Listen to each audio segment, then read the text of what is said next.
I also heard that back then women were also marrying multiple. Is that true? I didn't know about that. But let me tell you what I suspect slash hope, right? Obviously, Slash hope. Slash hope. Yeah. Why? Why do you? She won't marry multiple. I'll tell you why. I hope that. I mean, because we know that as societies, at least in Ghana, have been mainly polygamous, right? My great-grandfather had 7 wives. He was Kwewu. So he bought each of them a shop, and they lived in different towns. Yes. And so maybe he spends 1 month here and goes here. By the time he comes back to the first wife, it's been 7 months. I'd like to think she wasn't just sitting there with her legs crossed, waiting for her husband to come back to service her. Exactly. Wow. Yeah. But So even I'll tell you a They truer, were cheating. something that's based in fact. The Ghana people, because I'm partly Ghana, I'm very invested in researching our history. And there's a book that was written by a British spy titled The Lives and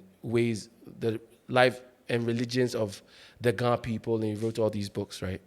But in Ghana culture, when men got married, the wife typically stayed with the mother, and the men also had their own quarters, right? And the marriage was not necessarily what we perceive as modern marriage, where they're living in the same house. Where the best part about when I read this was that you are with your wife, she's with her mother. You go to try, and this speaks to the sex lives of African women. You go to your mother-in-law to look for your wife, and she'll tell you she's not available to come home with you today. And the true underlying meaning was that the mothers and the women understood that they were having extracurricular lives, activities, sexual partners. So you, the husband, that you come, actually part of the tradition was that it was highly disrespectful for you, Mutombo, to say to your mother-in-law, you are lying. Where is she? Let me find it.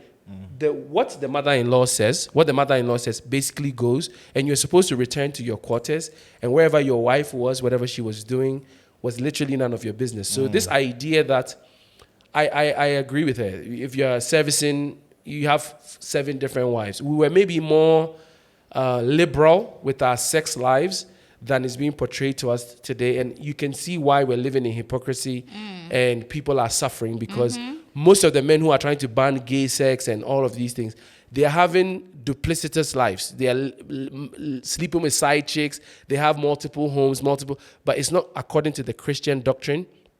Because what we came to meet, my grandfather, we're not far removed though. My father had 5 wives. My father had 7 children with 5 different women. And my sister just told me an experience she had. She come home one day, my dad was at home, 2 women came to fight in the house that, hey, by the time we woke up in the morning, 2 of the women were emerging from my dad's bedroom. Gangster, shout out to Poppy, by the way, that's a G. But this was the understanding that maybe he came like, what are you people fighting for? The thing that you are looking for, have enough. Let's relax. There's no need to beef. So what we come from is entirely different from what Western culture has sold us, and is really like making us struggle with, Yeah,